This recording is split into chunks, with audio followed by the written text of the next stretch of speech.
Bismillahirrahmanirrahim. Assalamualaikum warahmatullahi wabarakatuh. Alhamdulillahirabbil alamin. Innal hamdalillah nahmaduhu wa nasta'inuhu wa nastaghfiruh. Wa na'udzu billahi min syururi anfusina wa min sayyiati a'malina. May yahdihillahu fala mudilla lahu wa may yudlil fala hadiya lahu. Asyhadu an la ilaha illallah wahdahu la syarika lah, lahul mulku walal hamdu wa huwa ala kulli syai'in qadir. Wa asyhadu anna Muhammadan abduhu wa rasuluhu la nabiyya ba'dah. Allahumma salli ala Muhammadin wa ala azwajihi wa zurriyyatihi kama shallaita ala Ibrahim wa barik ala Muhammadin wa ala azwajihi wa zurriyyatihi kama barakta ala Ibrahim innaka Hamidum Majid. Amma ba'd. Ma'asyiral muslimin wal muslimat rahimani wa rahimakumullah. Kaifal halakum? Apa kabar panjenengan sedaya? Alhamdulillah bi khair. Saya nggih alhamdulillah. Senang saya berjumpa kembali dengan panjenengan sedaya. Insyaallah terakhir saya jumpa dengan masyarakat yang saya cintai, kaum muslimin, wabil khusus kaum Muhammadiyin katanya di lingkungan Benjeng ya. Gresik ini mungkin ada setahun 2 tahun yang lalu mungkin ya. Pada saat itu saya membawakan tema yang mungkin masih ada hubungannya dengan tema kali ini, karena kami melihat keadaan itu memang terjadi yang kami takutkan 2 tahunan yang lalu, 3 tahun yang lalu, bahkan sebenarnya sejak 10 tahunan yang lalu. Dan semakin terjadi. Oleh karena itu insya Allah relevansinya masih ada, namun saya akan tambahi dengan sentuhan yang khusus. Jadi insya Allah sebagaimana kiranya telah diumumkan oleh pihak panitia, kajian kita adalah menjadi golongan yang selamat di masa menuju puncak akhir zaman sekarang, al-an. Dengan topik khusus adalah bahwa kita sekarang hidup di masa yang disebut sebagai, katanya para ahli, adalah Industrial Revolution 4.0, revolusi industri generasi keempat, dengan penggunaan ICT atau Information and Communications Technology, yakni ya seperti yang Anda lihat itu sekarang sedang direkam dan mungkin dipancarkan ke internet dan nanti mungkin di YouTube dan lain-lainnya. Itu sudah menjadi kejadian sehari-hari kita, di mana sekarang dalam perjalanan ke sini saja, ini saya juga sampaikan sedikit berita, dalam perjalanan ke sini tadi saya mendapatkan berita bahwa telah wafat istri dari Ustaz Khairuddin. Ustaz Khairuddin, kalau mungkin antum panjenengan tahu, beliau pengisi rutin radio suara Muslim dan pemimpin pesantren Ummul Qura Muhammadiyah Surabaya, tokoh Muhammadiyah Surabaya, wafat pagi ini menjelang subuh. Insya Allah jenazah akan diurus di mana? di samping Umum Qura Warugunung. Jadi nanti insya Allah saya takziah itu ya. Jalan Mastrip 77. Mari kita doakan semoga husnul khatimah ya. Dia sudah lama wafat dan kita tahu bahwa wafatnya seorang yang tetap beriman dalam keadaan sakit itu insya Allah gugurlah dosa-dosanya. Jadi ada sekitar 6 atau 5 minimal hadis yang mengatakan setiap penderitaan yang dialami oleh orang yang beriman, setiap perindaan, bahkan penderitaan yang hanya tertusuk duri, yang hanya pusing, yang hanya lelah, yang hanya stres, yang hanya bingung, di hadis-hadis sahih dikatakan ini adalah pengguguran dosa. Tetapi kata kuncinya adalah beriman. Nah,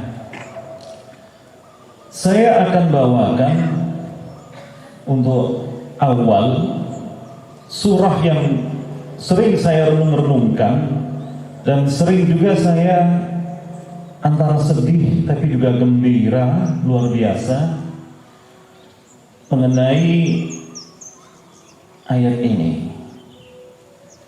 Sebentar. Di surah Al-Maidah ayat 105. Saya bacakan ya. A'udzu billahi minasy syaithanir rajim. Bismillahirrahmanirrahim. Ya ayyuhalladzina amanu 'alaikum anfusakum la yadurrukum man dhalla idza ihtadaitum ilallahi marji'ukum jami'an fayunabbi'ukum bima kuntum ta'malun.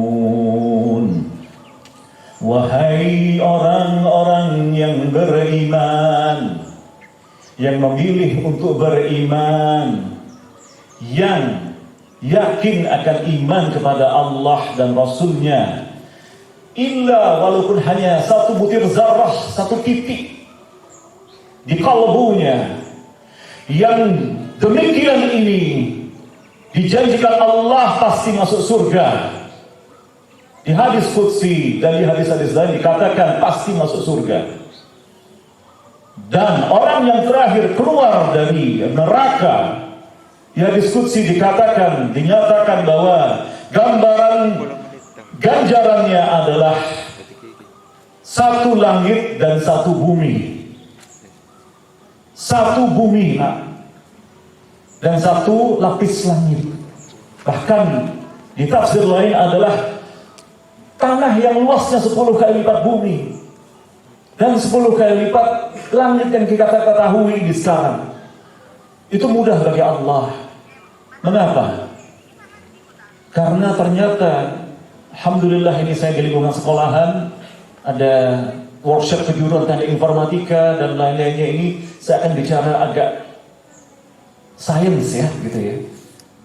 Ternyata bumi kita ini Pak, hanya satu planet, Bu, di antara ribuan bahkan mungkin miliaran planet serupa di langit ini saja. Di langit yang katanya disebut sebagai galaksi, lapisan yang ini saja. Galaksi itu adalah kumpulan aneka planet dan matahari-matahari.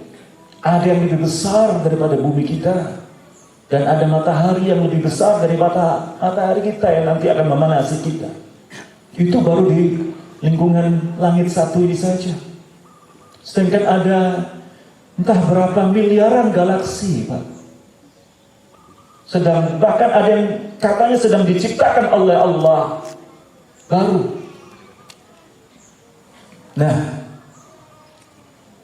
ini di antara iman. Kalau kita bicara iman, ingatlah pesan saya di mana-mana. Kita juga bicara mengenai Islam, iman, dan ihsan. Ada di hadis mana itu? Mungkin para asatidz, para ustaz, para kiai, para talibin, ada yang tahu disebutkan di mana itu? mengenai pembahasan Islam, iman dan ihsan. Oke, baik. Itu ada di satu hadis yang luar biasa agung, namanya, kata para ulama, mungkin adalah hadis yang terpenting dari semua hadis, yakni hadis Jibril. Apa Pak, Bu? Hadis Jibril adalah pada saat malaikat Jibril alaihi salam datang di hadapan Rasulullah Muhammad sallallahu alaihi wasallam di satu ruangan terbuka seperti ini, dalam bentuk seorang laki-laki yang ganteng, gagah, dan tidak tampak perjalanan jauh. Padahal itu di Madinah. Madinah, kalau bagi yang pernah ke sana, panas ya.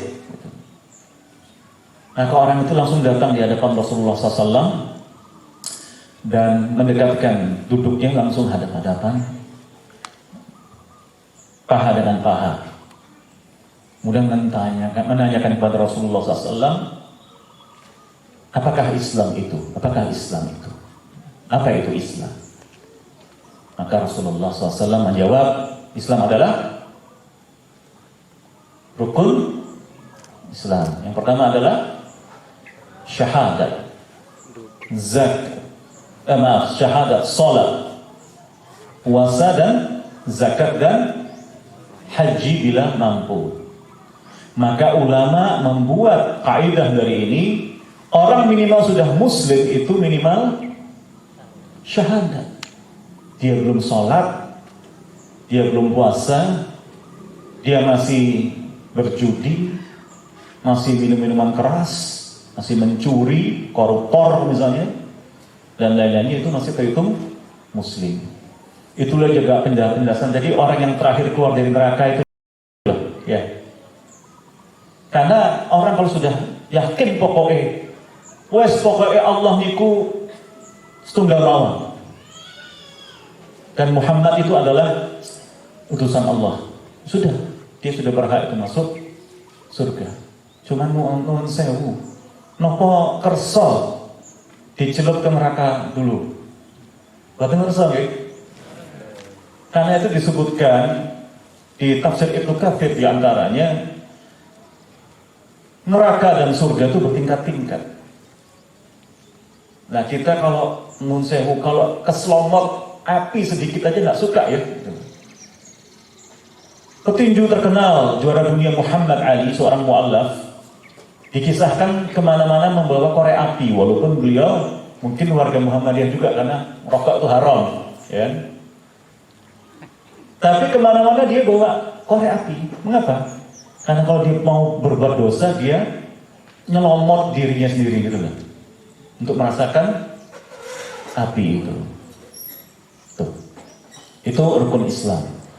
Kemudian orang itu tadi bertanya, apa itu iman? Iman adalah 6 rukun iman. Apa Pak, Bu? Percaya kepada Allah, ya. Percaya kepada apa? Ya. Banyak ya, malaikat, nabi-nabi, ya, kitab-kitab sebelumnya, dan takdir yang baik dan buruk. Itulah dia. Kita mungkin sekarang sedang mengalami hal-hal yang buruk katanya. Dalam setahunan ini, konon kita ini katanya sudah mau menangis itu sudah tidak tahu, air matanya sudah habis, ya kan? Saya keliling kemana-mana Pak, semuanya mengeluh. Tapi rata-rata juga masih optimis. Mengapa? Nah, ada yang menarik. Pada saat saya menjelang akhir Ramadan lalu, ada sepasang suami istri yang saya kenal cukup lama, cuman belum pernah ke rumah saya. Waktu itu ingin ke rumah saya. Suami istri TNI, Angkatan Laut. Curhat, Pak, saya ini bagaimana kehidupan saya ini susah, hutang banyak, pandemi. Di TNI ada yang tidak suka kepada saya, tidak naik pangkat karena saya tidak mau menjilat, tidak mau, ya macam-macam lah ya. Maka malam itu sampai malam di rumah saya. Saya minta, coba pegang pipi Anda, pegang tangan. Kenapa? Apakah engkau yang menciptakan pipimu? Tidak, Pak. Apakah engkau yang menciptakan istrimu ini? Tidak. Suamimu ini? Tidak. Maka kita bersyukur kepada Allah, kita ini diciptakan sebagai manusia.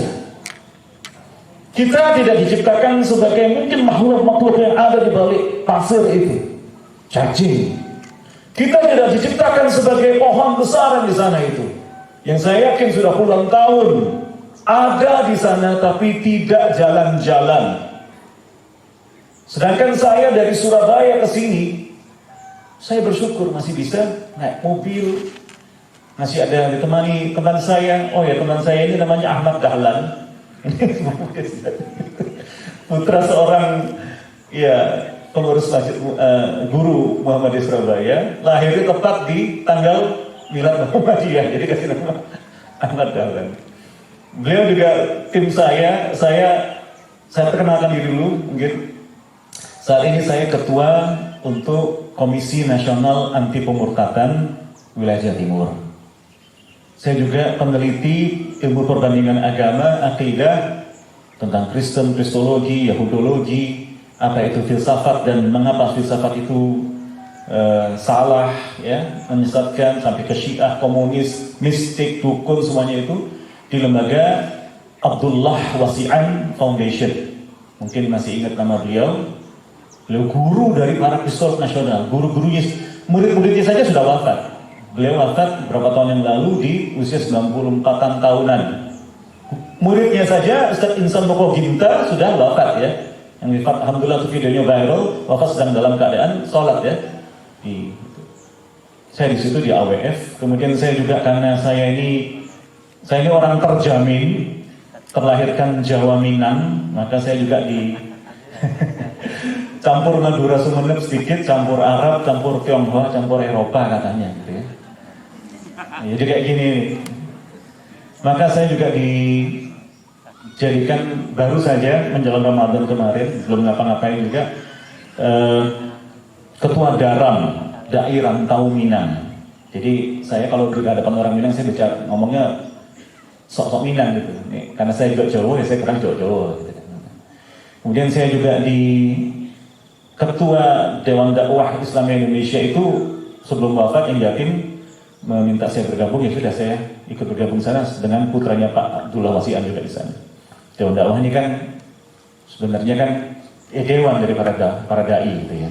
Banyak dari Muhammadiyah, dari Al-Irsyad, dari Persis, dari banyak semua. Pokoknya yang lurus-lurus ini loh gitu ya.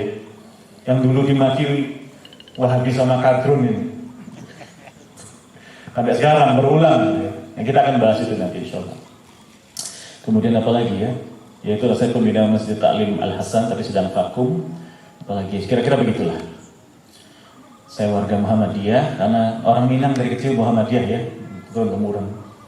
Saya mungkin sebagai dari Kokam sudah tahu, saya tidak mau ikut main sinetron atau film, tapi satu saya mau pada saat ditawari oleh keluarga Ahmad Dahlan langsung untuk ikut dalam film Nyai Ahmad Dahlan, The Movie 2017. Di situ saya hampir menjadi Kiai Ahmad Dahlan, cuman akhirnya saya kok ragu ya, dan akhirnya untungnya nggak jadi, karena harus diet turun 10 kilo, saya nggak gemuk kan, susah itu, sama harus lebih hitam, saya nggak bisa menghitamkan ini. Akhirnya yang jadi adalah masih saudara jauh saya, David Khalid saya, jadi Kiai Haji Muhammad Syuja di situ. Baik itu. Jadi saudara-saudara, kembali ke Islam, iman dan ihsan. Takdir baik dan buruk. Baik dan buruk itu adalah relatif bagi kita. Karena semua takdir Allah pasti baiknya. Contoh, kalau Anda hari ini menangis, nggak punya uang, anak sakit, nggak bisa bayar hutang, belum jomblo-jomblo ini kan, para pejuang cinta ini, ya, belum nikah-nikah, itu semua masih baik untuk Allah. Karena penderitaan tadi di 5 hadis bagaimana? Adalah pengguguran dosa. Kita hari Jumat membaca suratul Kahfi. Di antara hikmah suratul Kahfi itu adalah orang-orang yang berlindung dari berbagai keruwetan dunia. Dia berlindung. Dia tidak kumpul dengan orang-orang yang tidak benar. dan Allah menyelamatkan mereka. Dalam surat Al-Kahfi itu menidurkan mereka, sehingga bahkan anjingnya saja, kalbun itu, kalbu ya, bukan kalbun, kalbu itu disebut di Quran. Itu ya di surat Al-Kahfi ya. Satu-satunya anjing yang disebut di Quran ya sudah itu. Nah, kemudian mereka selesai dari masa karantinanya itu, kemudian apa yang terjadi? Mereka dimuliakan Allah, gitu ya. Apakah mereka mau berada dalam keadaan seperti itu? Tiba-tiba Allah menakdirkan masyarakat sekitarnya penuh dengan kekejaman, kemaksiatan dan lain-lain. Tidak meminta dan tidak tahu. Tapi Allah memberikan petunjuk, di antaranya coba seperti itu. Ini waktu-waktu masa-masa di mana kita perlu lebih muhasabah, karena setiap penderitaan itu datangnya dari kita juga. Musibah-musibah itu ya. Banyakkan kita mendekat kepada Allah, istighfar yang banyak, sedekah dari kata sodik. Kalau tidak punya uang, apakah bisa sedekah? Bagaimana caranya? Tenaga, pemikiran, nolong orang baik. Tolong dengan baik orang-orang siapapun, bahkan makhluk manapun. Ada pohon hampir mati ya kita sirami, ada nun sewu anjing yang najis itu loh Pak. Tapi kalau lapar kita biarkan atau tidak? Ya sedapat mungkin kita kasih makan anjing itu. Ya, karena untung kita diciptakan Allah sebagai anjing itu. Ya tak? Andai kata dulu Allah menciptakan kita sebagai anjing, apakah kita bisa menolaknya? Apakah kalau kita diciptakan sebagai pohon, sebagai kucing, sebagai anjing, sebagai cacing di dalam perutnya anjing dan kucing itu, apakah kita bisa menolaknya? Tidak bisa. Tidak bisa. Ini saja kita sudah harus bersyukur. Maka karena la in syakartum la azidannakum. Kalau kita bersyukur, maka Allah akan tambahkan lagi kenikmatan. Minimal nikmat bersyukur, nikmat merasa aku ini hamba dan aku punya Allah.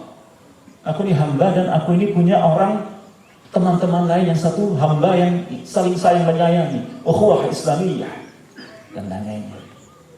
Mau di organisasi Muhammadiyah yang paling tua 1912 atau kemudian Al-Irsyad nomor 2 tertua 1914 atau Persatuan Islam Persis 1923 atau yang banyak di Jawa Timur ini Nahdlatul Ulama 1926 atau yang di Al-Wasliyah di Medan itu 1930, kemudian Mafla'ul Anwar di Banten 1936. Itu semua hanya organisasi sebelum kemerdekaan ya. Sebelum itu saya ingatkan lagi, semacam inti atau dasar dari semua itu adalah organisasi besar namanya, ada yang tahu? Belum pernah saya sebutkan di sini. Kalau ada yang tahu saya kasih hadiah. Jamiatul Khair atau Jamiat Khair. Kiai Haji Ahmad Dahlan muda, Kiai Haji Hasyim Asy'ari muda ikut di sana. Walaupun masing-masing punya kelompok sendiri gitu. Kemudian Jamiatul Khair ini pecah karena ketidaksepakatan fatwa. Kemudian sebagian dari orang-orang itu membuat Al-Irsyad Al-Islamiyah, itu loh Pak. Yang golongan Arab-Arab itu loh, zaman-zamannya. Ya, baik. Kemudian sudah kemerdekaan, ada Nahdlatul Watan di Nusa Tenggara Barat, ya. Kemudian ada gejolak Masyumi. Pernah dengar nama Masyumi? Majelis Syura Muslimin Indonesia. Anggotanya resmi Muhammadiyah, Al-Irsyad, Persis, Al-Wasliyah tadi, Makhla'ul Anwar dan Al-Ittihadiyah dan lain-lain. Dulu Nahdlatul Ulama ikut bergabung, tapi seingat saya menjelang pemilu 1955, 53-an, 54 NU keluar dan membentuk koalisi sendiri nantinya bernama apa kalau Nasakom. Kita bahas ya, karena relevansi ini nanti diantaranya ini nasionalisme, agama dan komunisme. Partai Nasional Indonesia Soekarno dan kawan-kawan dari Nahdlatul Ulama dan PKI. Saya juga PKI Pak, pencinta kucing Indonesia gitu ya. Tapi saya juga anti PKI. Saya anti partai kurus-kurus Indonesia karena saya gemuk. Maaf. Baik, kita potong dulu. Ada Nasakom dan Nasyumi ya. Nanti kita akan kembali ke sana. Sudah itu Buya Muhammad Natsir, Buya Hamka, tokoh Muhammadiyah, Buya Natsir dari Persis, pemersatu NKRI, pemimpin Liga Muslim Dunia, pemimpin Dewan Masjid Dunia, Perdana Menteri Indonesia, pemersatu NKRI dengan mosi integral M. Natsir. Pada saat negara kita hancur, RI itu diproklamasikan kemudian pecah menjadi negara-negara boneka itu loh. Dipersatukan lagi oleh Buya Dr. Muhammad Natsir. Ya, semuanya dipenjarakan. Karena yaitu tadi konflik antara Masyumi dengan Nasakom. Kita berhenti dulu, kita bahas hadis Jibril.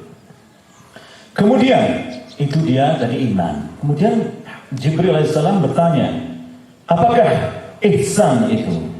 Apa yang tahu? Ada yang tahu ihsan itu apa? Kalau ihsan itu teman saya dosen, tapi bukan itu teman saya itu ya. Apa ihsan itu? Nah ini penting Pak. Ihsan itu adalah yakin. Yakin kita beribadah seperti kita mengetahui, melihat Allah Subhanahu wa ta'ala yang maha suci dan maha tinggi. Dan kalau kamu tidak bisa melihatnya dan memang tidak akan dapat melihatnya saat ini, nanti pada saat di surga nanti kita akan menyaksikan Allah, itu janji. Dan itu kenikmatan surga yang paling tinggi, melihat Allah langsung. Karena bahkan Rasulullah SAW pada saat Isra dan Mi'raj itu tidak melihat Allah dalam rupanya yang asli, tetapi ada hijab keagungan Allah. Itu ada di banyak hadis. Itu yang saya sayangkan berapa bulan yang lalu itu ada seorang tokoh ulama besar mengatakan, ya itulah Aisyah mengatakan tidak, karena ada hadis-hadis lain. Rasulullah itu ada yang menafikan Isra Mi'raj. Ya. Tidak, Rasulullah ini berjumpa dengan Allah Subhanahu wa ta'ala di Sidratul Muntaha Arsy. Tapi ada selubung. Satu-satunya Nabi yang jumpa Allah langsung selain Musa alaihissalam yang melihat di bumi dan pingsan beliau ya. Ini. Nah, itu ihsan. Dari sini tolong dipahami dulu. Entah saya kapan saya dapat kesini lagi, tapi ini dasar-dasar. Dari sini, ini hadis ini saya tekankan kepada semua binaan kami, mu'allaf dan lain-lainnya. Pelajari sampai mati Islam, iman, dan ihsan. Kaidahnya begini saudara. Ihsan itu paling tinggi. Karena kita, kalau setiap hari, setiap detik masa, oh itu. Seperti Ali bin Abi Thalib, Khalifah Ali bin Abi Thalib radhiyallahu anhu mengatakan, aku melihat pohon, aku melihat Allah. Aku melihat daun, aku melihat Allah. Ciptaan Allah ini semuanya. Tidak mungkin ada ini semua tercipta kalau tidak ada yang menciptakannya. Tidak mungkin ada. Dari ihsan itu turun menjadi iman. Rukun iman apa tadi? Percaya kepada hari pembalasan diantaranya. Kemudian ada Islam. Minimal apa orang Islam itu? Yang sudah syahadat. Mungkin tidak. Orang sudah berislam rukun kelima, haji, tapi dia tidak beriman. Mungkin tidak. Contoh bagaimana? Karena ulama mengatakan al-imanu yazidu wa yanqus. Iman itu naik dan turun. Mungkin kalau kita bukan lagi naik turun, mungkin sudah keluar masuk ya. Karena itu di antara zikir pagi petang, atau tahu kan zikir pagi petang ya? Abu'u laka bi ni'matika 'alayya wa abu'u bi zambi faghfirli fa innahu la yaghfiru dzunuba illa anta. Ya Allah, aku mengakui kenikmatan yang Engkau berikan kepada aku dan aku mengakui dosa-dosa yang aku lakukan seringkali, berkali-kali. Fa innahu la yaghfiru dzunuba illa anta. Maka ampunilah aku, tidak ada yang dapat mengampuni kecuali Engkau. Jadi kita mungkin Pak tiap hari berbuat dosa, kafir bolak-balik itu. Auzubillah, iman hancur itu mungkin ya gitu. Maka di antara zikir pagi petang yang panjang ada 17 item itu, di antaranya adalah istighfar, astagfirullah wa atubu ilaih. 100 kali ya. Kemudian sebelumnya ada subhanallah wa bihamdi ya, 100 kali. Itu Masya Allah tuh banyak ini manfaatnya. Selain yang lain-lainnya ya, Allahumma anta rabbi la ilaha illa anta dan seterusnya, banyak. Contoh haji yang tidak beriman bagaimana? Sedang tidak beriman bagaimana? Contoh aja, nggak usah sebut nama. Kalau sebut nama banyak nanti contohnya. Contoh, perbuatan syirik. Perbuatan syirik. Sudah haji tapi nun sewu masih syirik. Contoh perbuatan syirik apa? Mungkin maaf ya di pelosok-pelosoknya masih banyak ya. Tak suwo, dia saya setuju. Niku, ya akhirnya dari saya bersaksi keluarga Ahmad Dahlan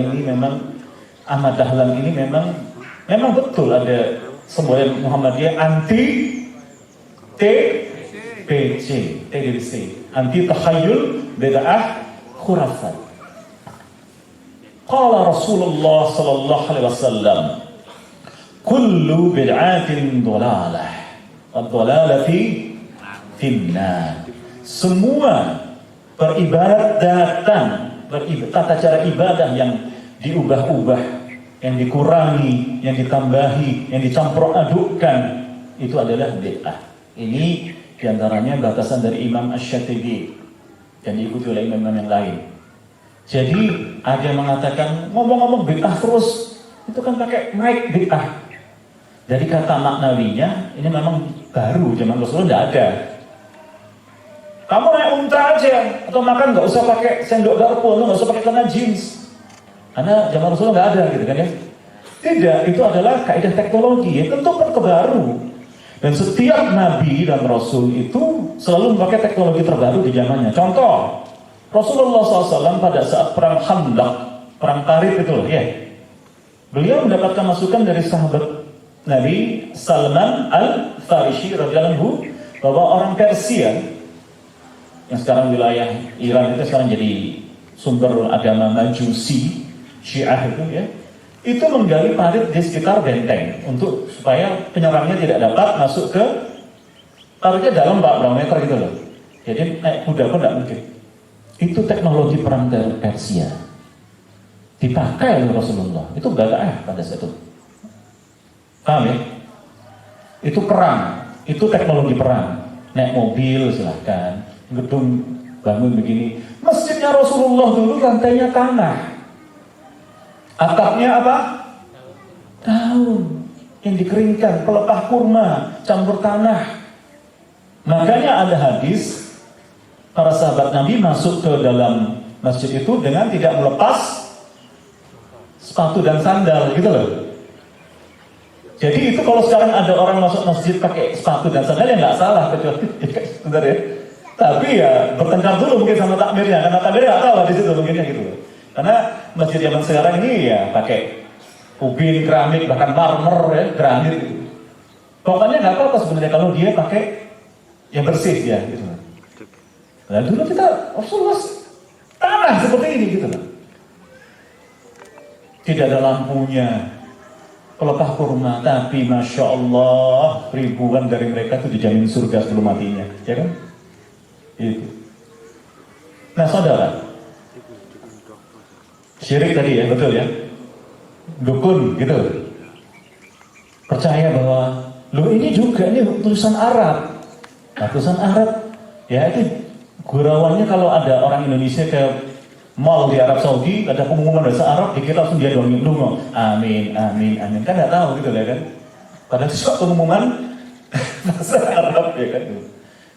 Kita tidak tahu di lambang-lambang itu ada apa. Saya punya alhamdulillah murid yang mu'allaf yang bersyahadat dengan saya, sekarang sudah jadi Roki. Roki itu adalah peruqyah Tionghoa. Ini saya punya murid Tionghoa mu'alaf sudah bisa meruqyah orang Arab yang nak santet. Cina mu'alaf meruqyah orang Arab sing kena santet. Itu membuktikan bahwa Islam sama sekali bukan agama Arab, ya.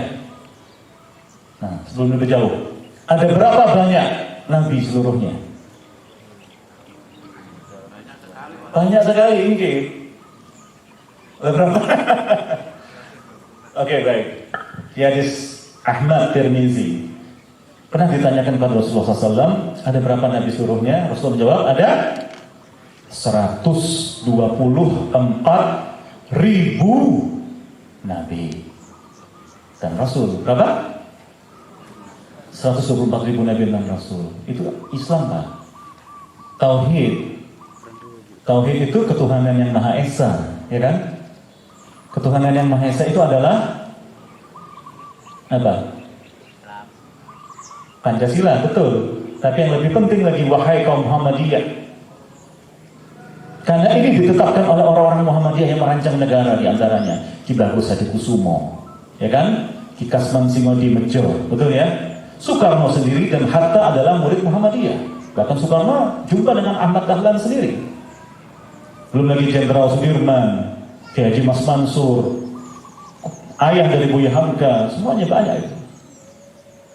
Ditetapkan oleh mereka, dasar negara Republik Indonesia adalah, oh itu salahnya. Makanya saya nggak berhenti Ahmad Dahlan. Ahmad, saya kemana-mana ngomong hal ini ya, masih salah semua nggak? Dia sering ikut saya ngajian dia. Salah, maaf, saya oke. Salah, saya berikan yang lebih benar mau ya. Dasar negara Republik Indonesia bukan Pancasila, salah. Sebagaimana ngaji berislam itu perlu dalil, maka bernegara juga perlu dalil. Dalil negara kita, dasar negaranya adalah ketuhanan yang Maha Esa. Dalilnya di mana, Pak? Sampai jangan ngawur.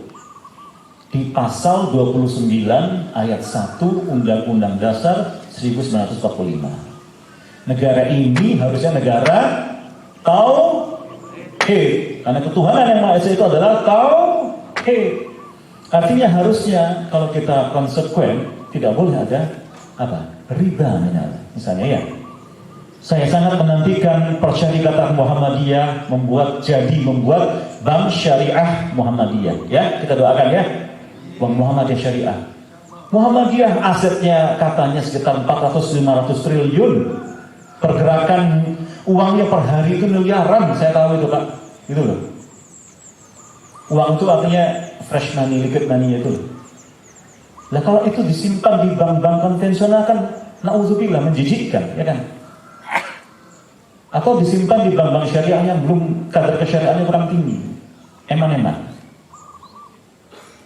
Harusnya itu. Karena Islamlah yang murni berketuhanan yang Maha Esa. Yang lainnya mengatakan Tuhan itu ya satu, tapi tiga. Ada yang seperti itu kan ya. Tuhan Bapa, Tuhan Anak, dan Roh Kudus. Itu kita bahas kapan-kapan saja. Bukan waktunya sekarang. Tapi insya Allah saya bisa membahas itu. Ada lagi yang mengatakan, oh iya Tuhan itu satu, tapi kemudian menjelma turun ke dunia menjadi makhluk berupa manusia ya. Dewa Dewi dan lain. Tidak bisa kita katakan itu. Walam yakul lahu kufuwan ahad. Tidak serupa dengan apapun. Tidak bisa kita katakan, Tuhan punya 99 nama, ya itu Asmaul Husna. Tapi bukan berarti masing-masing nama itu ada bentuknya, ya kan? Itu bedanya. Tauhid itu di situ. Dia tidak bisa pakai takhayul. Kalau kita mulai bertakhayul, mulai percaya, oh di situ ada penunggunya, larung sesajen, ini untuk penunggu gunung Merapi, ini segala macam. Anda kasih sesajian, makanan untuk laut. Apakah laut itu makan? Siapa yang makan? Jin laut. Ya. Ke gunung. Wah ini ada seperti di India ini ada corona, covid, kemudian mereka ditambah mati banyak itu. Ya. Anda curhat kepada teman. Nang warung kopi, cangkruk apa sih ini. Lebih baik Anda malam-malam menangis kepada Allah, tangisanmu menjadi ibadah. Karena tauhidmu jalan, ya. Lebih baik kan begitu kan ya? Ya curhat sedikit bolehlah sama istri, ya kan? Tapi kan istri mungkin kadang-kadang juga mencurhatkan kelakuan suaminya kepada siapa lagi masuk rasa-rasa kayak sesama istri. Ghibah jadi. Lebih baik curhat kepada Allah. Gibah kepada Allah boleh, ya kan? Bukan curhat kepada Allah. Bukan menggibah Allah, tapi menggibah kepada Allah. Ini ihsan, saudara. Islam, iman, ihsan. Seorang haji yang korupsi, berarti dia tidak sedang beriman. Kenapa? Ada nggak haji ditangkap korupsi? Banyak. Haji loh. Sudah lihat Ka'bah. Banyak loh. Kenapa dia tidak beriman? Karena dia korupsi ya. Maksudnya kenapa? Apa hubungannya dengan butir rukun iman itu? Ya, imannya turun karena diantaranya dia tidak ingat bahwa di kanan kiri ada malaikat yang mencatatnya. Kemudian apa lagi? Dia tidak ingat bahwa akan ada hari perhitungan, hari hisab, ya, Yaumiddin. Padahal dia tiap hari ngomong Maliki Yaumiddin. Dia ngomong tiap hari 17 kali mungkin sehari, ya kan? Lebih mungkin. Imannya tidak ada, hilang pada saat itu dia korupsi. Yo, imaniku nanti di masjid aja, nanti keluarkan kita. Begitu dia keluar masjid, ayo kita bisnis yuk. Ini perdagangan segini, bunganya sekian. Imannya gak ono ya, nanti gak? Ya. Kemudian itu contoh. Kemudian orang itu bertanya lagi, mantas sa'ah? Kapan hari kiamat? Maka Rasulullah mengatakan yang ditanya tidak lebih tahu daripada yang bertanya. Karena orang itu ternyata ngetes, bukan nggak tahu Islam iman Islam itu. Tuh. Apa yang terjadi? Sebutkanlah tanda-tandanya, kata orang itu. Maka Rasulullah SAW mengatakan di antara tanda-tandanya adalah banyak gedung-gedung tinggi di Jazirah Arab yang didirikan oleh keturunan penggembala. Ya. Sekarang banyak Pak di Kuwait, di Qatar, di Uni Emirat Arab, di Oman, di Saudi, gedung tinggi-tinggi ya. Hampir 1 kilometer tingginya itu. Semuanya bukan keturunan Quraisy, semuanya keturunan penggembala dari padang pasir. Kemudian apa? Ada ini. Orang berpakaian seperti telanjang, ya enggak? Tanya itu. Maaf ya ibu-ibu, saya lihat Masya Allah ini sudah bagus-bagus, hijabnya syar'i, bahkan pakai cadar ya. 4 mazhab, 2 mewajibkan cadar, 2 mensunnahkan cadar. Syafi'i yang paling banyak di di Indonesia wajib cadar bagi perempuan. Sekarang orang nggak mau cadar, pakai cadar ini ya. Cadar masker. Wajib. Minimal kalau Anda tidak bercadar, jangan menghina yang bercadar itu, ya. Tuh. Nah, pakaian yang itu juga bukan, maaf ya, hijab ini bukan membalut tubuh ya, menurut saya ya, tapi menutupi, karena itu disunahkan warnanya gelap, karena gelap ini tidak tembus pandang, tidak tembus cahaya, gitu loh. Kan sumpek Pak, panas. Nah itu karena itulah Allah membuat perempuan itu keringatnya lebih sedikit daripada laki-laki. Itu sudah hikmah. Allah paling tahu keadaan manusia. Turuti saja. Sunnah. Kita berpegang pada Al-Quran dan Sunnah. Dan ijma' salafus soleh, pendahulu yang soleh, dan 4 mazhab. Lakukan muqaran al-mazahib, perbandingan mazhab. Semua mazhab punya kekurangan dan kelebihan masing-masing. Mazhab itu hanya berbeda di perkara hukum, paham ya? Dan itu pun bukan hukum-hukum dasar, hanya hukum-hukum yang bukan dasar. Yang furu' cabang. Paling bagus bagaimana? Muqaran al-mazahib, perbandingan mazhab. Kembali lagi, apalagi tadi, ada tanda kiamat lainnya. Adalah budak melahirkan tuannya. Di antara tafsirnya pertama, dulu Baghdad adalah salah satu pusat peradaban dunia. Di masa Daulah Islamiyah, ada yang menyebutnya sebagai khilafah. Kalau saya bilang itu kerajaan Abbasiyah, karena turun-temurun. Khilafah yang asli tidak turun-temurun, itu pemimpinnya dipilih. Seperti bagaimana khilafah yang disebutkan di hadis adalah khilafah ala minhaj nubuwah. Siapa itu yang pertama?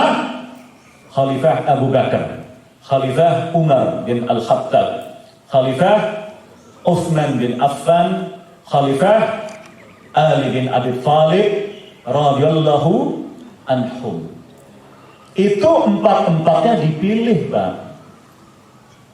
Bukan kemudian keturunannya Abu Bakar, keturunannya Umar menjadi khalifah, itu kerajaan, berarti ya bedanya. Dan saya ini nuwun sewu, alhamdulillah punya sertifikat MPR RI untuk menerangkan Pancasila, Undang-Undang Dasar, kebinekaan dan semuanya itu. 2015 di Seminar Nasional Wilayah Jatim, 2016-nya saya moderatornya, naik pangkat lah gitu.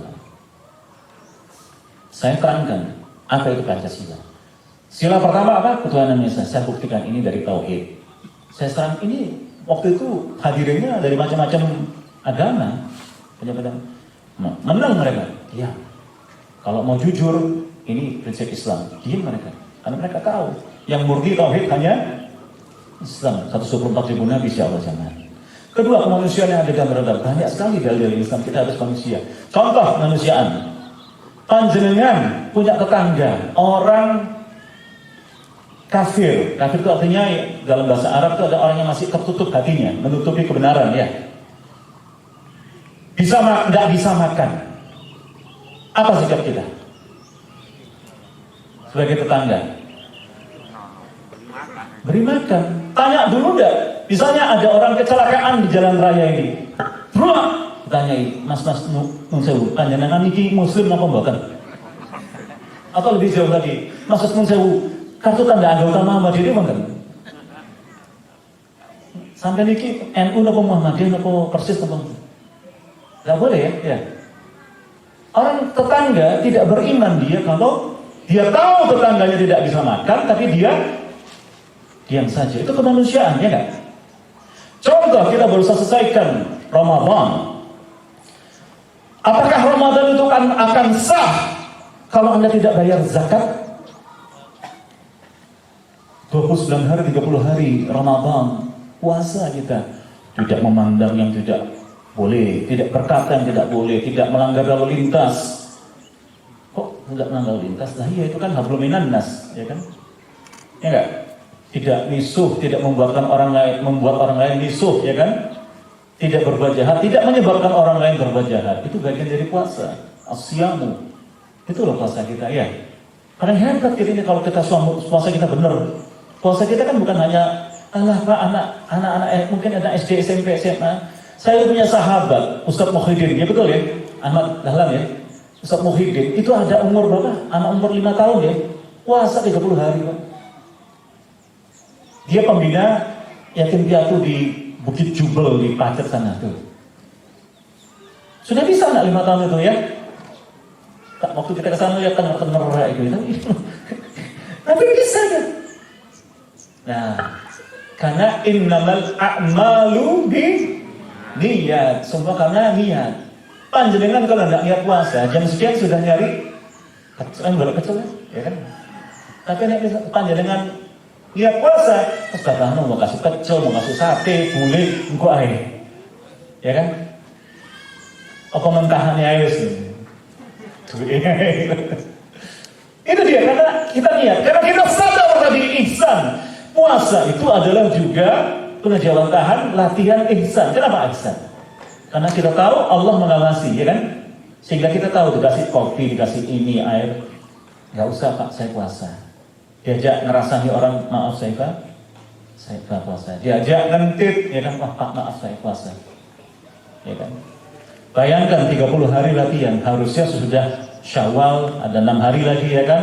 Ada puasa Senin Kamis, ada Ayyamul Bid, kita bisa ini ihsan terus Pak, ihsan terus. Nah kalau orang sudah ihsan Pak, itu bukan hanya Islam, tapi sudah iman dan ihsan. Karena ihsan itu mencakup iman, mencakup Islam. Tapi orang yang berislam belum tentu beriman, belum tentu ihsan. Contohnya tadi, haji yang korupsi. Dia Islam, tapi sedang tidak beriman dan apalagi dia tidak berihsan. Haji sing apa tadi? Nyowo haji nyowo. Ya bahasa ini. Ya.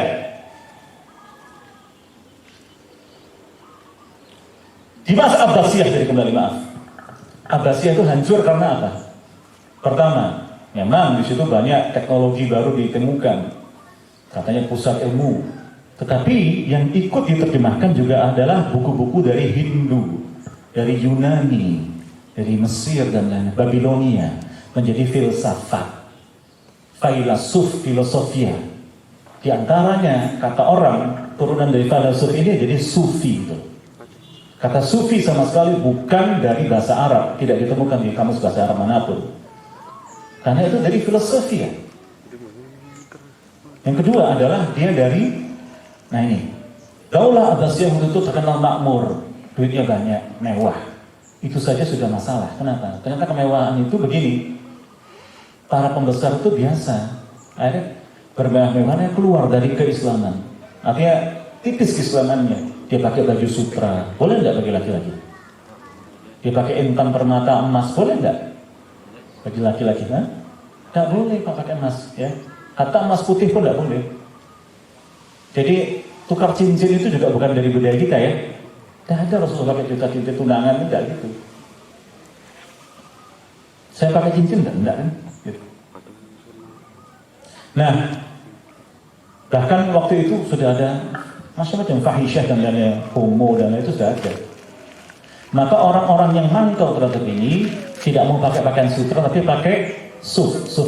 Suf itu adalah pakaian dari bulu domba, kasar itu loh. Itu golongan sufi. Maunya niatnya bagus, mau zuhud. Awalnya baliknya bagus, zuhud seperti zamannya Rasulullah SAW, pakaiannya sederhana. Bersederhana itu bukannya kotor ya, bukannya kusut, bukan, rapi tapi sederhana, secukupnya.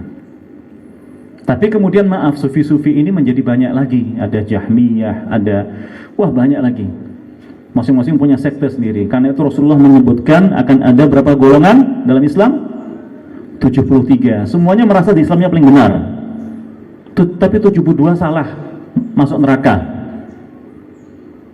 Terjemahannya masuk neraka kalau dia masih punya sebutir zarah iman itu dia akan nanti keluar dari neraka, tapi merasakan neraka dulu gitu loh Pak.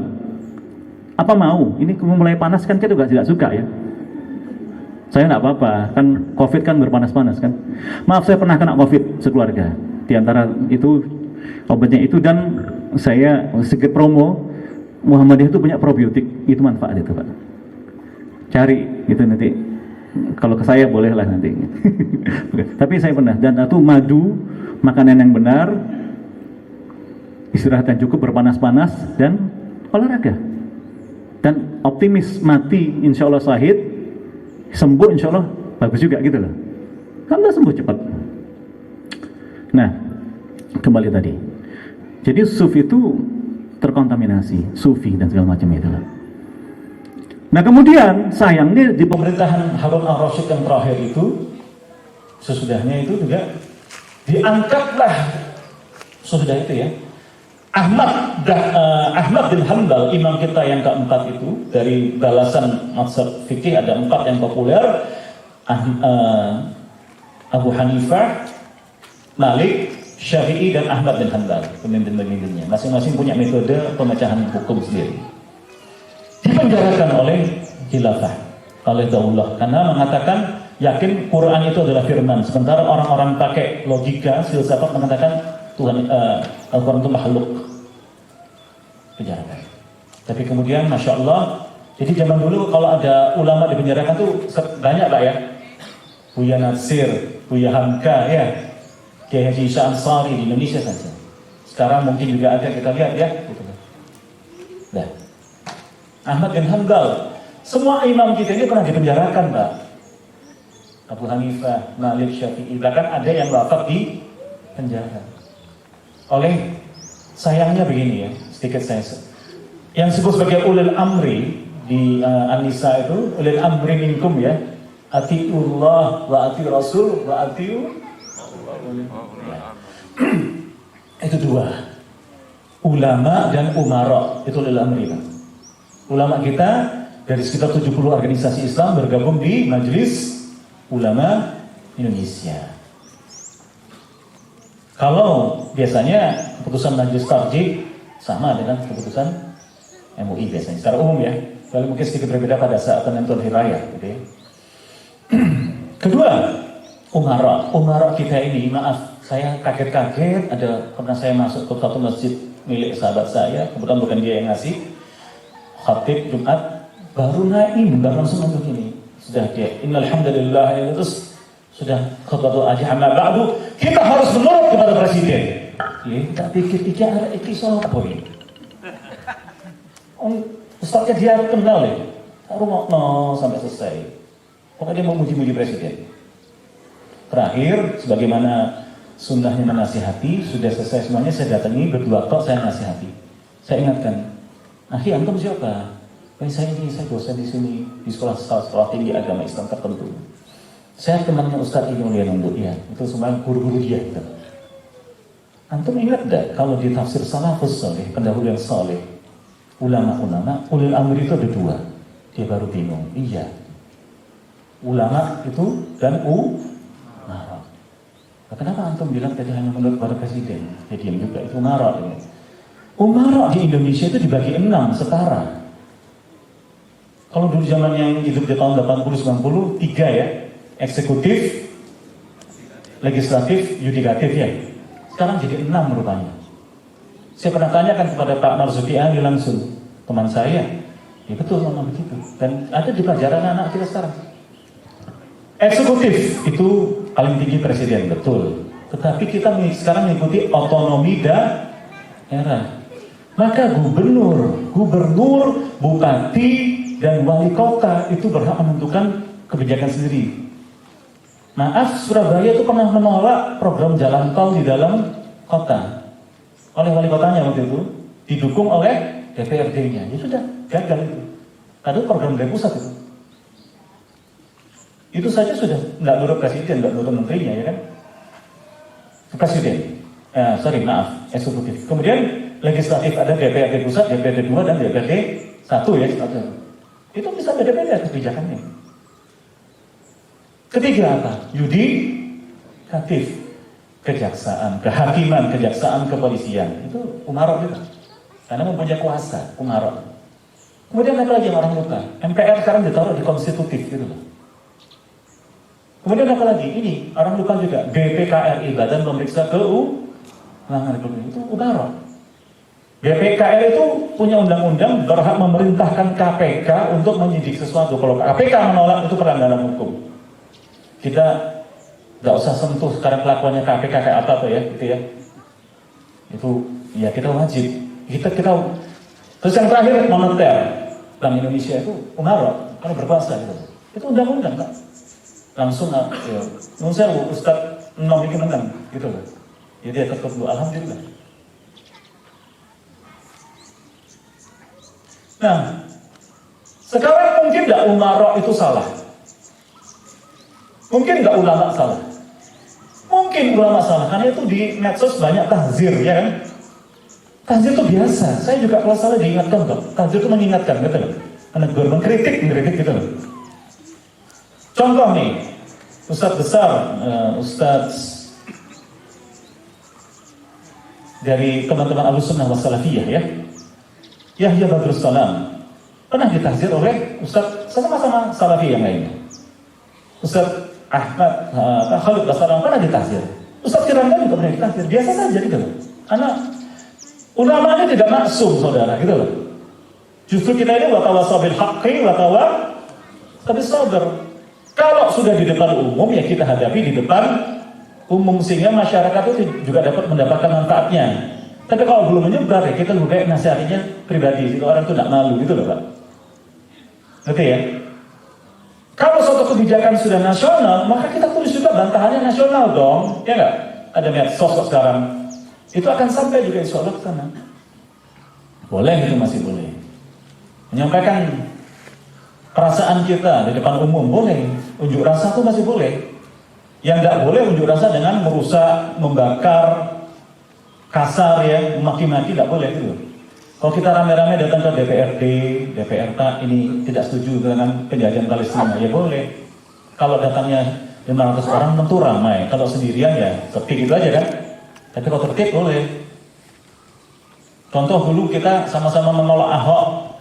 Bahkan katanya satu rumput pun tidak diinjak di Monas ya. Dipuji sama Ustaz Khalid Basalam. Gitu.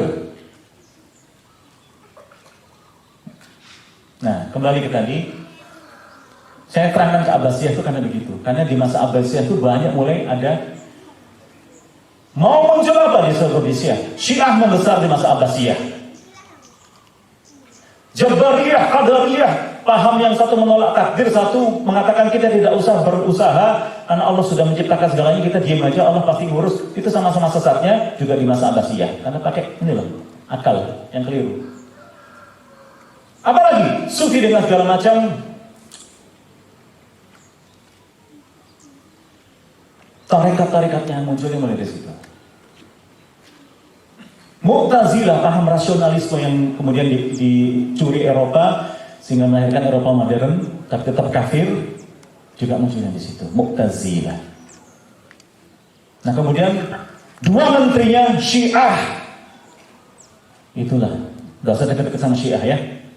Jangan sama Syiah, sama Syiah aja nggak apa-apa, Syiah boleh gitu ya. Nah, alhamdulillah MUI sudah menyatakan Syiah itu sesat, khususnya MUI Jatim. Bahkan ada yang kafir dari berbagai macam pecahannya itu. 4 mazhab kita mengatakan Syiah itu sesat. Dan saya insya Allah 2 tahun yang lalu pernah memperingatkan itu di sini. Karena sekarang maaf ini ingat ya, kami melihat sekarang ini kekuatan Syiah, neokomunis dan kepanjangannya kapitalis dan Yahudi Zionis sedang mengacak-acak NKRI. Dan itu maaf, ada saudara kita yang ikut mereka gitu loh. Ya, maksud mau disebutkan organisasinya? Tetangga gitu ya, adik yang nakal itu loh. Terus nanti dia kan dia ngajarin yang musuhi gini tuh terus karena kasihan mereka juga internalnya juga tidak yang yang atasnya itu enggak, yang bawahnya enggak suka itu loh. Karena mereka ada mufarakah memisahkan. Tapi hati-hati, Muhammadiyah juga mulai dimasuki gitu-gitu ya. Kami punya grup ini rapat yang pusat-pusat ini. Sopo tidak tergiur dengan aset Muhammadiyah 400-500 triliun itu, ya kan? Dan jaringannya yang katanya 6.000-5.000 masjid, ratusan universitas, pesantrennya, rumah sakitnya, ya kan? Waduh. Makanya sekarang banyak itu orang-orang Muhammadiyah yang lupa ke Muhammadiyahan. Nah kembali ke tadi, ini saya menerangkan tanda kiamat yang kedua. Banyak tadi budak melahirkan tuannya. Apa? Tafsir pertama bahwa pada saat Baghdad itu dihancurkan oleh serbuan Syiah yang bersekutu dengan Mongol sebelum Mongol masuk Islam, kemudian mereka diusir oleh generasi Bani Mamluk. Bani Mamluk ini Bani keturunan budak. Itu tadi satu tafsirnya. Budak melahirkan tuannya di tanda kiamat. Sudah terjadi zaman Rasulullah. Tafsir kedua adalah budak melahirkan tuannya adalah anak-anak durhaka. Sekarang, ya kan? Tanya. Jadi tanda itu sudah terjadi, gedung sudah terjadi, pakaian orang perempuan seperti itu sudah terjadi, budak melahirkan tuannya sudah terjadi. Ya. Anyway, orang-orang Mongol itu akhirnya kembali ke wilayahnya, masuk Islam semua. Melahirkan sekarang negara-negara yang stan-stan itu loh. Tajikistan, Turkmenistan, Turkistan, termasuk Turkistan Timur yang Uighur yang sedang dijajah Cina itu loh. Dijajah neokomunis itu, Uighur itu loh, itu Turkistan Timur itu. Cantik-cantik Pak, ganteng-ganteng, selamatkan mereka Pak. Selamatkanlah. Juga Chechnya, apalagi itu, Azerbaijan ya, Uzbekistan, semuanya itu stan-stan itu. Wajahnya kan aneh kan ya, ada Eropa, ada Asia, sipit, tapi banjir, mancung ya, kan kita nggak dengar. Itu saudara kita semuanya, termasuk India yang Pakistan itu Mongol-Mongol semua. Di India kan dulu ada generasi Mogul, dinasti Mogul ya, itu Mongol Islam. Tapi mereka diusir kembali ke negaranya, wilayahnya oleh Mamluk tadi. Itu tanda-tanda kiamat semua sudah terjadi. Itu di hadis Jibril itu. Hadis Jibril ini Sahih Muslim dan Bukhari. Kemudian orang itu pergi dan kemudian Rasul bertanya, tahukah engkau siapa itu tadi? Maka ini perhatikan jawaban dari para sahabat Nabi. Allah dan Rasulnya lebih tahu. Sami'na wa ata'na. Maka Rasulullah menerangkan itu tadi Jibril yang datang kepadamu untuk menerangkan agama. Ya, dalam berupa manusia. Disitulah menjadi rukun Islam, rukun iman, dan rukun ihsan dan tanda kiamat. Nah ini kenapa saya tangkap ini tafsir dari surah Al-Maidah 105 tadi. Terjemahannya begini Pak ya. Ya ayyuhallazina amanu, karena itu baru amanu, ya kan? Wahai orang-orang yang beriman. Maka saya membahas Islam, iman, ihsan, dan di situ ternyata ada kaitannya dengan tanda kiamat. Ya ayyuhallazina amanu alaikum anfusakum. Al-Maidah 105. Wahai orang-orang yang beriman, jagalah dirimu. Karena orang yang sesat, la yadurrukum man dhalla idza ihtadaitum. Karena orang-orang yang sesat itu tidak akan membahayakanmu bila kamu telah mendapatkan petunjuk. Kalau kamu mau menjalankan petunjuknya. Ilallahi marji'ukum jami'an fayunabbi'ukum bima kuntum ta'malun. Hanya kepada Allah kamu akan dikembalikan kembali, kemudian beliau akan menerangkan kepadamu apa yang telah kamu kerjakan. Nah, untungnya mufassir paling hebat, yakni Rasulullah Muhammad SAW, telah membahas ayat ini. Karena begini jawabannya. Seorang sahabat Nabi, ya,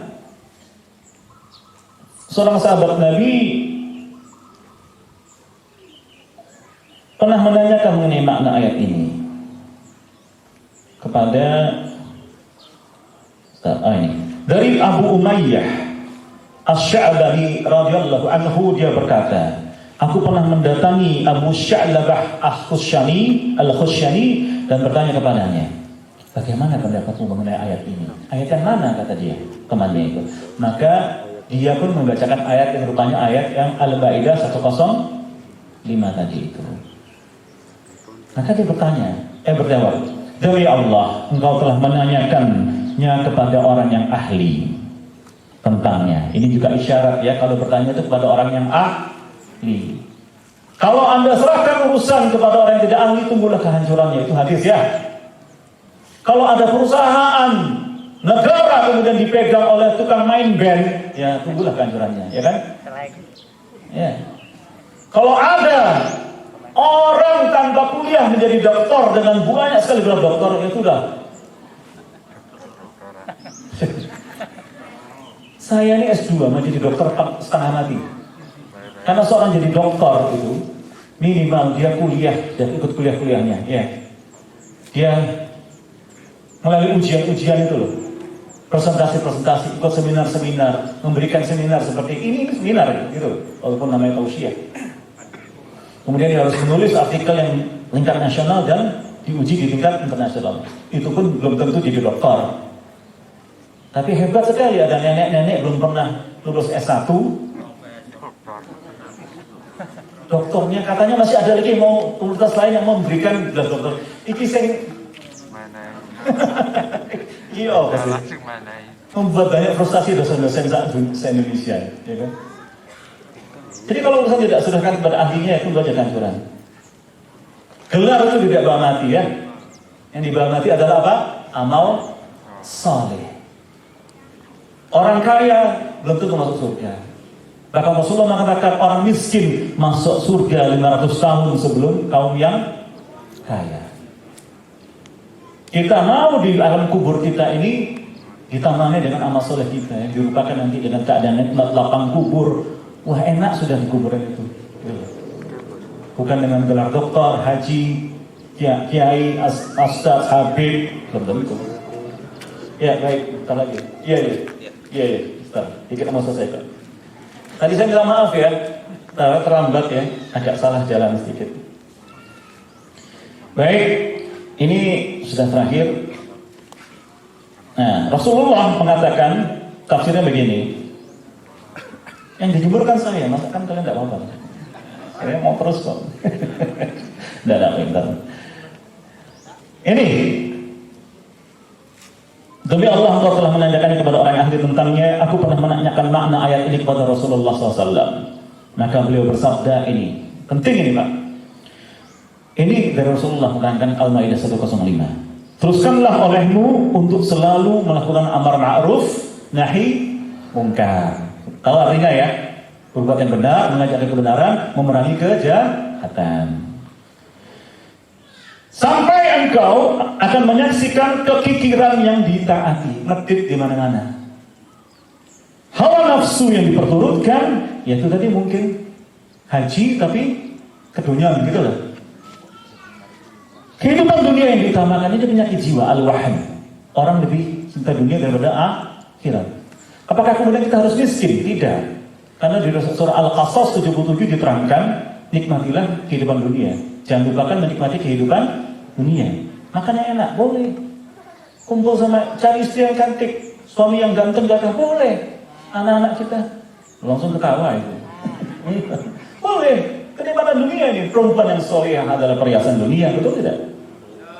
Perempuan hanya 4 kewajibannya, wahai perempuan. Pertama, sholat 5 waktu. Kedua, Ramadan. Ketiga, dia menjaga kehormatan dirinya hanya untuk yang halal. Ya. Keempat, menurut kepada suaminya. Itu hadis. Tapi di hadis lain dikatakan tidak ada ketaatan kecuali dalam hal yang ma'ruf.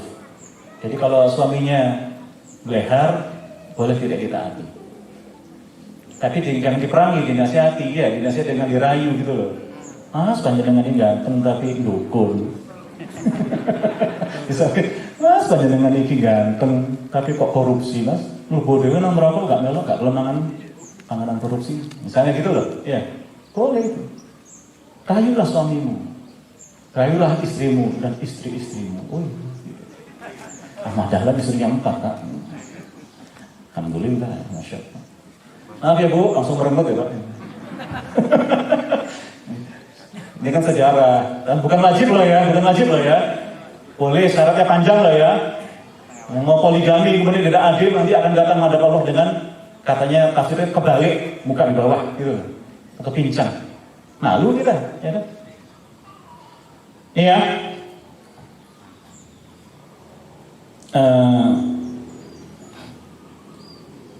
Kehidupan dunia diutamakan. Serta orang-orang yang terpesona terhadap berbagai pendapat yang dikeluarkan sendiri. Jadi orang zaman sekarang banyak jadi ustadz. Saya enak ide gitu loh, gak pakai dalil. Kalau ustadz medsos, ya kan?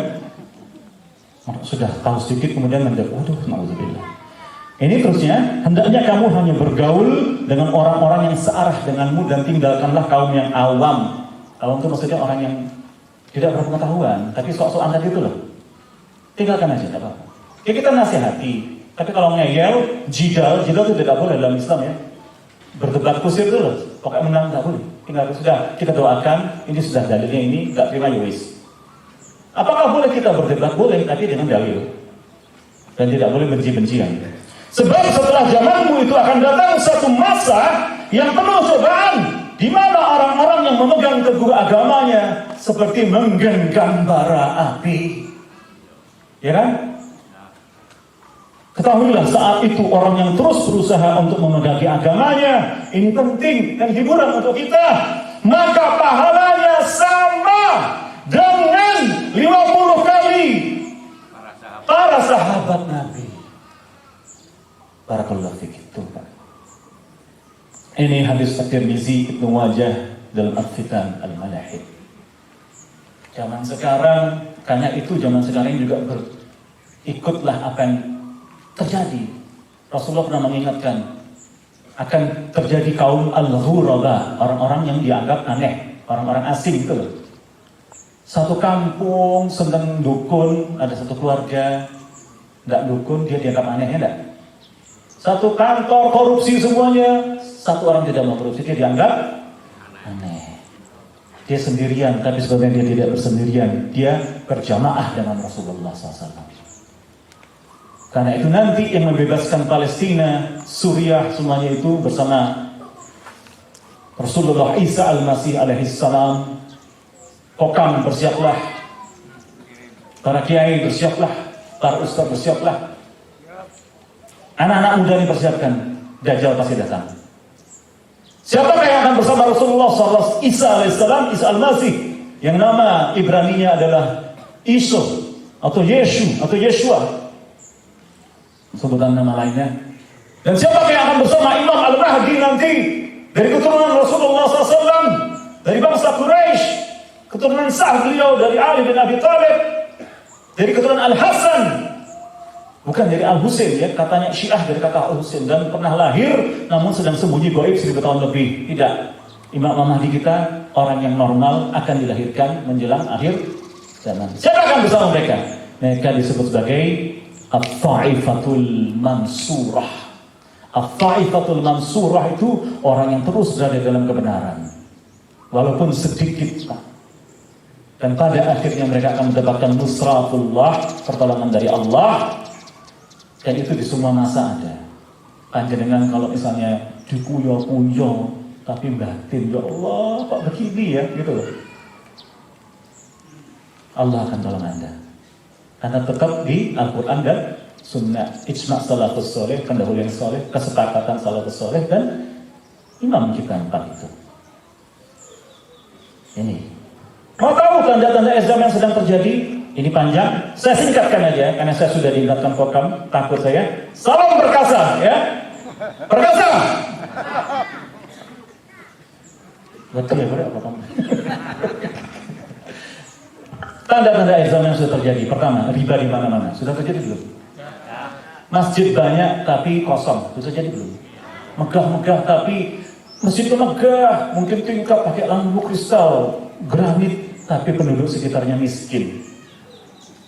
Tidak tahu agama, dukun, murtad pula. Ada kisah itu di balik masjid itu, kampung belakang itu ada nenek-nenek tua, nggak ada yang ngasih zakat, nggak nyampe ke sana. Kenapa ya? Diumumkan hari ini kas masjid sekian juta, tapi sekelilingnya hancur-hancuran. Penting nggak ada duit, tapi penduduknya makmur. Joko Karya misalnya, ya kan? Itu ada ini buat permodalan usaha, piro 1,5 juta wes gaya rombong, gitu loh. Tuh. Masjid hancur, riba di mana-mana, perzinahan mudah, betul nggak? Orang banyak berkelahi, seenaknya huru hara, betul nggak? Kedatangan Dajjal akan didahului Dajjalun. Dajjal itu adalah pembohong luar biasa, penyihir terhebat. Dia akan didahului kaum yang curang, ya, penipu, pencitraan, dan lain-lainnya itu loh. Sudah terjadi belum? Kerasa belum? Ya, ya Pak, enggak Pak. Dikit lagi. Nah, perang. Saudara, saya pernah menanyakan ini kepada Ustaz Bakhtiar Nasir, Al-Malhamah Al-Kubra, perang akhir zaman. Perang akhir zaman itu, perang itu dimulai dari kalau menurut saya ya, perang itu belum pernah berhenti sejak iblis memusuhi Adam alaihissalam, betul nggak? Kita anak keturunan Adam, bukan iblis. Puncaknya nanti akan ada di kedatangan Dajjal itu, dan akan berpusat di 3 wilayah. Sebagaimana di hadis diterangkan, pada akhirnya umat Islam akan menjadi 3 pasukan. Pertama di Syam, kedua di Yaman, ketiga di Irak. Syam adalah sekarang menjadi negara, sudah dulu Daulah Turki Islamiyah hancur, dipecah-pecah menjadi puluhan negara baru. Jadi Palestina, Suriah, Yordania, dan Libanon. 4-empatnya menjadi daerah krisis. Terjadi nggak? Kemudian Irak, terjadi nggak? Yaman, terjadi. Kita bahas sedikit, menit ya Pak ya? Di Palestina kita melawan Yahudi, betul ya? Yahudi palsu pula, bukan Yahudi asli itu. Itu keturunan Khazar dari Kaukasus, wilayah Kaukasus. Mana ada Yahudi asli, kulitnya putih, rambutnya pirang, matanya biru hijau? Nggak ada kan? Mereka bukan Yahudi asli, bukan Bani Israel, mereka Askenazi. Bahkan yang Yahudi Ortodoks tidak mau negara Israel itu ada, tidak mau Palestina dijajah. Mereka yang celananya cingkrang, yang jempolnya panjang itu loh, banyak kan Yahudi gitu ya, yang pakai cadar juga seperti kita. Mereka meyakini Tuhan itu hanya satu, tapi mereka tidak menerima Isa alaihissalam, dan mereka tidak menerima Muhammad SAW, maka kafir. Maaf ya, nanti semuanya pada saat Isa datang akan insya Allah beriman gitu. Sebelum jangan. Di Palestina kita melawan mereka, dibantu oleh Amerika dan Inggris dulu. Kapitalis dan Zionis bersatu. Di Suriah kita melawan Syiah saat ini, ya tak? Syiah itu paham buatannya Yahudi, dari zamannya Abdullah bin Saba. Dicampurkan majusi, mistiknya Persia, tambah lagi filsafat, tambah mistik. Dasarnya Kabalah, mistiknya Yahudi. Saya kasih PR, kalau mau tahu kenapa Palestina itu diperebutkan, bacalah surat Al-Baqarah 90 sampai 103. PR ya. Kalau mau tanya, nanti jawabannya ke hubungi saya. Tapi saya kasih bocorannya di 103 itu diantaranya diterangkan dulu Allah mengutus malaikat Harut dan Marut menawarkan sihir paling hebat, dan kemudian sihir itu ditawarkan kepada bangsa-bangsa di sana, diambil. Padahal sudah diterangkan ini hanya ujian. Tapi kemudian apa yang terjadi? Mereka ditumpas oleh Sulaiman alaihissalam, Rasulullah Sulaiman alaihissalam, dan konon mereka percaya kitab itu ada di bawahnya Masjidil Aqsa. Karena itu mau menguasai Masjidil Aqsa. Karena itu ada kuil Ibrahim, kuil Sulaiman katanya. Kalau itu terbuka, maka seperti Doraemon itu terbuka adalah pintu kemana saja itu. Dajjalnya datang. Jadi mosiahnya Yahudi itu yang mereka tunggu sebagai juru selamat bagi kita adalah Dajjal. Itulah. Dan di tafsir surat bagian Tesalonika dari Injil, maka disebutkan Dajjal itu juga sama dengan Antikristus, musuhnya Yesus. Ya cocok. Di situ disebutkan Dajjal itu atau Deceiver, Antikristus itu akan mati pada saat mencium nafasnya Yesus, disebutkan itu. Nah itu di hadis disebutkan nanti Dajjal akan mati melihat mencium nafasnya Isa alaihissalam di hadis, dan akan dibunuh di Intulikut di Palestina. Dan pasukan muslimin yang Al-Taifatul Mansurah, moga-moga ada program di sana juga nanti itu, ya, akan menghadapi Yahudi. Yang lainnya akan beriman kepada Isa. Itu urusan kita dengan Syiah dan Yahudi di Palestina dan Suriah. Yordania menjadi tempat penampungan pengungsi, Libanon ada Syiah di situ. Irak kita dengan Syiah juga, betul ya? Yaman dengan Syiah juga. Dan bagi Syiah, maaf ini terakhir Pak, betul. Syiah yang paling terus. Syiah itu yang paling besar sekarang yang menjadi agama resmi di Iran itu adalah Syiah sekte 12 imam atau Isna Asy'ariyah. 12 imam itu mereka ikutnya mulai dari Ali bin Abi Thalib, kemudian Hasan, Hussein, ya, Ja'far Shadiq dan seterusnya itu. Yang ke-12 ini mereka percaya sudah pernah lahir, tapi balita menghilang. Sebenarnya mati lah tafsirnya. Tapi karena supaya malu masa imam ke-12 mati, dibilanglah bahwa itu adalah gaib, mastur. Nanti akan muncul lagi di masa akhir zaman membawa Al-Quran yang benar. Jadi menurut mereka Al-Quran kita itu tidak benar karena itu. Dan akan berdamai dengan Yahudi dan Nasrani. Itu ada detail yang saya bisa kirimkan nanti ya. Pembahasan panjang. Nanti selesainya duhur pada enggak ini. Ya. Itu. Jadi imam ke-12 mereka itu Rasulullah mengatakan Dajjal akan muncul dari arah Asbahan. Itu daerah di perbatasan antara Iran dengan Azerbaijan. Di situ akan diiringi oleh 70.000 kaum Yahudi memakai kaya laisah. Jadi maaf, kesimpulannya gini, Dajjal itu mudahnya pertama adalah justru dianggap sebagai juru selamat bagi Yahudi. Ini dari kitab mereka sendiri, Pak. Jadi ciri-cirinya kita pernah perbandingan agama begini. Ini jurnal ilmiah. Saya nanti bilang, oh ini saran. Nah, ini memang begini gitu. Kemudian sama dengan Antikristus bagi Yesus. Artinya musuhnya Yesus malah bagus. Makanya di atas tafsir nanti kaum Kristen itu akan bergabung dengan kita. Akan sadar gitu loh. Kemudian terakhir akan jadi imamnya ke-12 Syiah. Nah itu. Nah itu Pak. Sudah Pak. Itu. Masih banyak lagi yang lain. Tanda-tanda kiamat. Krosoon dewe. Ya kan? Perang yang belum terjadi kelihatannya adalah perang Al-Hindi. Mungkin kita akan kena itu. Perang Al-Hindi itu ya Hindia itu. Hindia ini kan maaf ya, penganut maaf ya. Ini kan majusi itu kan ya. Dewa Dewi ya. Roh halus dan semuanya dinamisme. Panjenengan sekarang perang ini sama animisme. Percaya nangkono anak penunggu nih. Yo anak semut ya kan. Cacing. Anak saya nunggu ya. Tapi kemudian pohon itu jadi sumber keberuntungan, yaitu TBC tadi itu. Perang yang belum terjadi lagi apa? At-Turk ini tafsirnya, maaf ini hadis juga, matanya sipit, hidungnya kesek, kulitnya seperti perisai yang digosok. putih gitu. Pikir dewe sapa. Kemudian perang Arab, perang kaum muslimin terhadap para penunggu Ka'bah. Ya itu pikirlah siapa ya. Karena Islam bukan agama Arab. Belum lagi nanti akan ada, saya kaget-kaget, Jawa Timur ditunggu tsunami 20 meter, 30 meter ya. Yang pasti juga akan terjadi dukhan, asap ya. Akan ada masanya mungkin menurut tafsir ulama seluruh dunia ini hampir seluruh dunia diliputi asap. Mungkin karena meteor itu kan jatuh. Lah kalau meteornya segede Australia, tsunami berapa ratus meter, ya kan? Ya kan? Sudah tidak apa-apa syahid gitu, ya. Banyak lagi minuman keras di mana-mana, perjudian di mana-mana, narkoba, ya. Terus banyak. Wabil khusus tanda-tanda kecil menuju akhir zaman itu sudah separuh itu terjadi.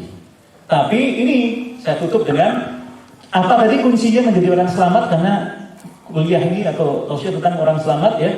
Apa tadi? Islam, iman, ihsan. Islam, iman, ihsan, betul. Dan kembali ke Al-Quran Sunnah ya. Karena yang melaksanakan agama sekarang seperti menggenggam bara, tapi pahalanya seperti 50 kali lipat pahala sahabat Nabi. Jadi panjenengan sholatnya bener, nggak pakai bid'ah, pahalanya bukan hanya pahala sholat, tapi setara 50 kali lipat pahala sholat sahabat Nabi. Puasanya nggak pakai bid'ah, ya kan? Zikirnya nggak pakai bid'ah, nggak dicampur dengan mistik. Hati-hati, ya. Salah zikir yang datang bisa jin, gitu loh. Ini kesaktian dari Baroki, gitu loh. Maka ambil aja zikir yang sudah, ya di HPT sudah ada, HPT ya, di kitab yang sahih, ada Riyadhus Shalihin zikir. Saya kira itu Bapak Ibu. Ada pertanyaan enggak?